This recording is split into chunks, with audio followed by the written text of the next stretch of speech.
Chicken pakodi తెస్తాడు, మధ్యాహ్నం పానీపూరి తెస్తాడు. అసలు మా వజ్రం, మా బంగారు, మా పకోడని అందరికీ చెప్పుకుంది. తీరా బాగలేని టైంలో అక్కడికి వచ్చి దేవుడా దేవుడు అంటే ఏం విరగబడిచి నీ దేవుడు దూషించి సావరాదన్నది. అందా లేదా? నేనేమన్నా చెబుతున్నాను, అన్నదా లేదా? ఏ భార్య ఏం దేవుడు దేవుడు దేవుడు ఏం విరగబడిచాడు? ఇదే దూషించి సావు. నాకు పింఛన్ అన్న 40,000 పింఛన్తో తిని బతుకుతా. ఈరోజు యవనస్తులు కూడా భయపడలేదు. ఏంది నీ చించడం నా దగ్గర కాదు, అవసరమైతే మా అమ్మ ఇంటికి పోయి పింఛన్ పెట్టుకోవడం, 1.5 మైళ్ళ కింద కూడా పింఛన్ కొడుతుంది చంద్రబాబుని. అట్టుంది మరి సమాజం. ఇప్పుడు భయపడలేదు, యవనస్తులు భయపడలేదు, ముసలి కూడా. ఏదైనా నువ్వు పెట్టేదే ఆ పింఛన్ తీసుకొని నాకు 1000 ఇస్తుండే 3,000 నువ్వు తీసుకో. ఒక్కొక్కళ్ళు తిరగబడతారు. ఒక్కొక్కళ్ళు ఏమో 500 ఇస్తే నా మందుల పోతాయ్యా, ఈడి అంది అమ్మ ఈడి అన్నాడు పోతుడు, 4,000 నాకు ఉంటాయి అని కొంతమంది దూషిస్తారు. కొడుకు పోతే 4,000 నా మందులు పోతాయి అని అట్టో కొట్టబదు. అవునా కదా? దేవునికి స్తోత్రం, హల్లెలూయా. కానీ ఆ పరిస్థితిలో ఒక్కతే వచ్చింది, భర్త తోడు రాలేదు. ఒక్కతైన దేవుని సన్నిధికి రావటం మంచిదే. ప్రైజ్ ది లార్డ్, హల్లెలూయా. ఎవరు రాకపోయినా, తోడు లేకపోయినా కొంతమంది తోడు ఉంటేనే వస్తారు. వదినా వస్తున్నావా? అదేనా రావా? అదే శివర్ణ చర్చి పెట్టారంట రమేష్ పాస్ గారు, ఏలి పాస్ గారు పని బాట లేకుండా వచ్చారు. వస్తావా? ఏం పోయినవులే అమ్మ ఈరకాడ సరే అంతేనంటవా? సర్లేదు సర్లే అయితే నేను పోయి బైబిల్ అన్నికి టీవీ కాడికి వస్తాను. చీరీ టైం అయింది. దేవునికి స్తోత్రం, హల్లెలూయా. ఆ వచ్చే వదిన కూడా రానేలేదు. దేవునికి స్తోత్రం, హల్లెలూయా. వచ్చిన ఆయన కూడా రానేరు కొంతమంది. ఈమె ఒక్కతే యేసు ప్రభువును ఏ విధము చేతనైనా ఆయన ద్వారా స్వస్థత పొందుకోవాలని వచ్చింది. వెంటనే ఆ జనము గుంపులు గుంపులుగా ఉన్నారు. గుంపులు గుంపులుగా ఉండేసరికి ఏం చేయాలి తండ్రి, ఎడ చేయాలి తండ్రి, ఏంది తండ్రి అనుకొని ఆమె అమ్మో ఎడ చేయాలమ్మ ఈ జనంలో ఒక్కొక్కరు దోషి నవ్వుతుంటారు. 12 ఏళ్ళ నుంచి రక్త సేవలు అంటే కొంత ఇబ్బందే కాబట్టి ఎడ చేయాలి అర్థం కాక కాళ్ళు సందుల వాళ్ళకి నిలబడితే కాళ్ళు సందులో దూరి ఏ విధము చేతనైనా యేసు వస్త్రం మాత్రం ముట్టుకుందాం అనుకుంది. చిన్నగా జరబడి వస్త్రం ముట్టుకుంది. రక్తధారణ ఎప్పుడే కంటి సభలు కూడా దేవుని నామని మహిమపడతాం. దేవుని నమ్మింది, దేవుడు తప్పించాడు. దేవుడు ఆ రోజు నుంచి 12 ఏళ్ల నుంచి ఉన్న జబ్బు పోయిందే పోలేదా?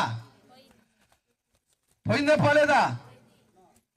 కాబట్టి 12 లక్షలు ఇక్కడ పెట్టారు. అయ్యా కానీ పెంచు ఇక్కడే అన్యులు 12 లక్షలు ఖర్చు అయినా బాగాలేదు. ఎట్టేట పట్టుకున్నారో ఫోన్ నెంబర్ పాస్ గాని పట్టుకొని ప్రార్థన చేసిన తర్వాత ముందు కొద్దిగా తిన్నాడంట. మొన్న మేమిద్దరం వెళ్తుంటే పిలిచి ఆపి సాక్ష్యం చెబుతా ఉన్నాడు.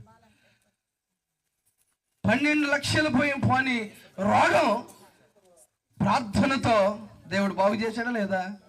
దేవుడు కార్యాలు జరిగిస్తాడు.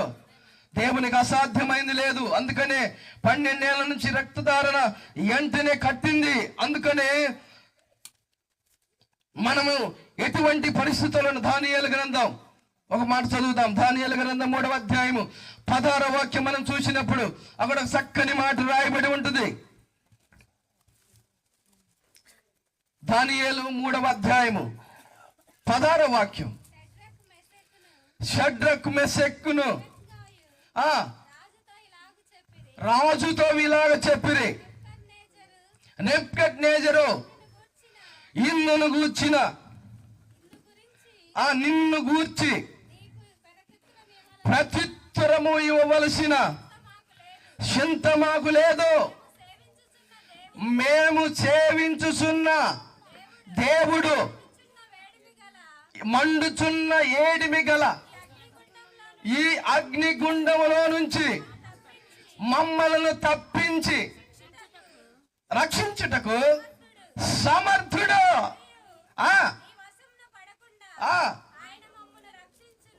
రక్షించును. ఒకవేళ రక్షించినా రక్షించకపోయినా అది దేవునికి స్తోత్రం. హల్లెలూయా. నిలబెట్టిన మొక్కకపోతే ఏమో ఏ గతి పడతారు తెలుసా? అగ్నిగుండంలో పడతారు అని అంటే వాళ్ళ సమాధానం ఇది. ఎంత దేవుణ్ణి నమ్మారు ఆలోచన చేయండి అండి. వాళ్ళు అగ్నిగుండములో వేస్తామన్నారు. అగ్నిగుండములో వేసిన వారు చనిపోయారు, కానీ వేసిన వారు ఎత్తకపోయి ఇసిరేసే వాళ్ళు పోయారట. వేసిన వాళ్ళు మాత్రం తలలో ఒక ఇంటికి కూడా. ఏంది అద్భుతం! ఎంత అద్భుతం! దేవునికి స్తోత్రం. ప్రార్థనకు పోతే మార్కాపురం పోలీస్ స్టేషన్ నెల వేపిస్తానని ఎవరైనా కారు వస్తే ఆ రమేష్ ఎవడో వచ్చి పెడుతుంటే మేము పోయినాక అని అనరా మీరు? దేవునికి స్తోత్రం. హల్లెలూయా. దేవునికి స్తోత్రం. మంచిది. అది ఆ ధైర్యం కోసమే నేను అడిగాను. ఆ ధైర్యం ఉండాలి. షడ్రకు మిషక్ అగ్నిగుండములో వేస్తామన్నా కూడా మా దేవుడు తప్పించటానికి సమర్థుడు. ఆ పవర్ ఉండాలి. Praise the Lord. హల్లెలూయా. ప్రతి ఒక్కరిలో ఎవరు ఏమన్నా మందిరానికి మీరు వచ్చే వ్యక్తులై ఉండాలి. Praise the Lord. ఈ ప్రాంతంలో దేవుని నమ్ముకుంటే ఎంత కార్యం జరుగుతుందో మీరే చదివారు. ఎన్ని గొప్ప కార్యాలు చేశాడో మీరే చూస్తూ ఉన్నాడు. అంతేకాదు, నేను ఇంకా ముందుకు వెళ్తున్నాను. ఒకటి, నమ్ముకుంటే ఆయన తప్పిస్తాడు. రెండో విషయంలోకి మనం వెళ్దాం. కీర్తన గ్రంథం 18వ అధ్యాయము 19వ వాక్యం. త్వరగా ఒక 2-3 అన్నా చెప్పుకుందాం.